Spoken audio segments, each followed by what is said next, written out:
Um dia desses eu fiquei surpresa, de certa forma surpresa, né? Em saber que muitas pessoas acham que cérebro é a mesma coisa que mente. E que quando a gente fala de saúde cerebral, é a mesma coisa que saúde mental. E aqui a gente precisa muitas vezes diferenciar. E não se trata exatamente de dizer o que é mais importante. É como se a gente pensasse, né? O que vem primeiro, o ovo ou a galinha? Então, não seria muito relevante.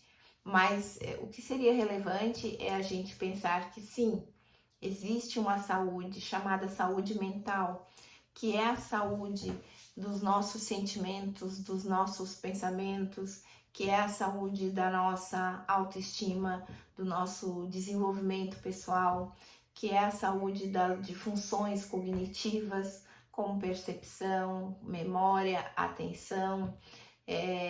Então, isso tudo está englobado nessa estrutura chamada mente, na nossa saúde mental. E quando a gente fala de saúde cerebral, a gente pode pensar na saúde mais vinculada ao corpo, né, ao nosso organismo propriamente dito, né, a nossa parte bioquímica.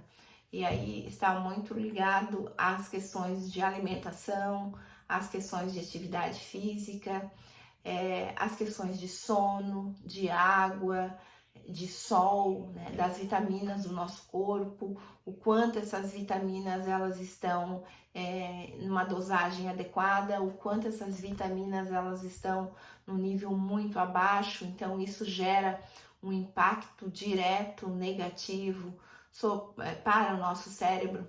Então, quando a gente fala de saúde cerebral, a gente está falando de questões muito básicas, muito primordiais para o nosso funcionamento, para o funcionamento do nosso corpo e para o funcionamento da nossa mente.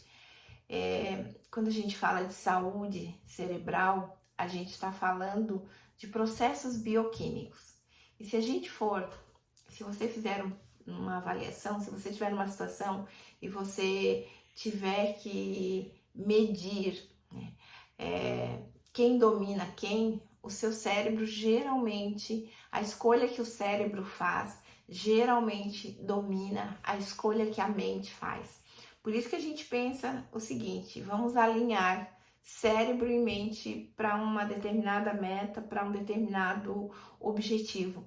Porque se é um cabo de guerra, se você tiver a sua mente, aquilo que você avaliou que é a coisa certa a fazer numa situação, então você quer começar uma atividade física, então você avaliou que aquilo é o certo, que aquilo vai te fazer bem. Se o seu cérebro não tiver também alinhado nessa perspectiva de fazer aquilo ali, se ele tiver ainda com um hábito muito estruturado, baseado no sedentarismo, se ele tiver uma rotina muito estruturada, baseado no guardar a energia, no medo de você ficar fazendo atividades demais e que aquilo ali vai faltar, né? Você vai gastar todas as reservas que o seu organismo, que o seu corpo tem. Se você tiver um cérebro com essa perspectiva, adivinha o que vai acontecer? Provavelmente você não vai sair para fazer a atividade que você se propôs, a atividade que você escolheu. Então, quando a gente fala de saúde cerebral, a gente está falando nesse gerenciamento também do processo que o cérebro executa. Como que você consegue muitas vezes fazer esse domínio?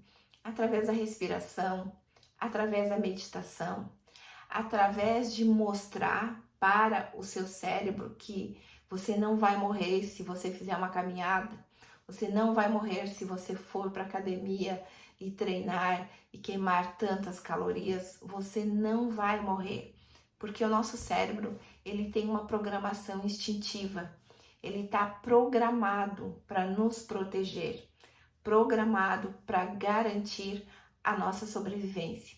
Então, qualquer coisa que seja uma coisa nova, que seja uma coisa ameaçadora, ainda mais quando você vai gastar as reservas que o cérebro guardou, né? As reservas energéticas.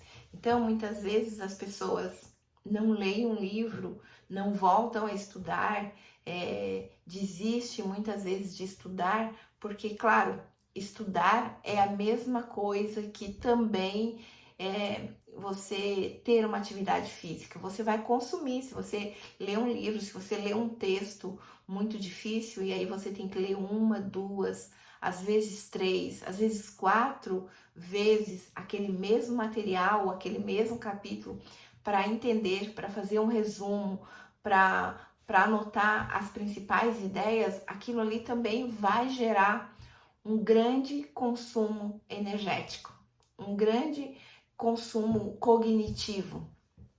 E adivinha, o nosso cérebro, ele trabalha sempre na contramão, não de gastar energia, mas de armazenar, mas de guardar. Então você tem que saber disso, né? E a gente tem que ter um jogo de cintura. A gente tem que convencer muitas vezes o nosso próprio cérebro que aquilo que a gente escolheu fazer não vai impactar a nossa sobrevivência, que não tem nada a ver, né? Aquilo não, você sair para estudar, ou você ler um livro, ou você ler um artigo, ler um texto, você fazer uma caminhada, você ir para academia, ou você escolher alimentos não tão calóricos assim, isso não vai interferir diretamente na sua sobrevivência. Então é um jogo, muitas vezes, de convencimento, é um jogo de experimentação, é um jogo de fazer a mesma coisa 1, 2, 3 vezes até o cérebro realmente perceber que você já fez aquilo, sei lá, umas 30 vezes e não morreu. Então significa que você não vai morrer se você fizer uma caminhada, você não vai morrer se você ler um livro, você não vai morrer se for uma atividade física. Então, quando ele se sente confortável e convencido, ele é o seu parceiro nessa meta. Ele vira um grande motivador, ele vira um grande apostador também para que aquilo seja realizado. Então, qualquer meta, né, qualquer objetivo que a gente tem sempre que pensar nessa perspectiva do alinhamento, né? Do equilíbrio, da harmonização, do trabalho em conjunto entre cérebro e mente, porque a bioquímica do cérebro, com certeza, vai sempre falar mais alto.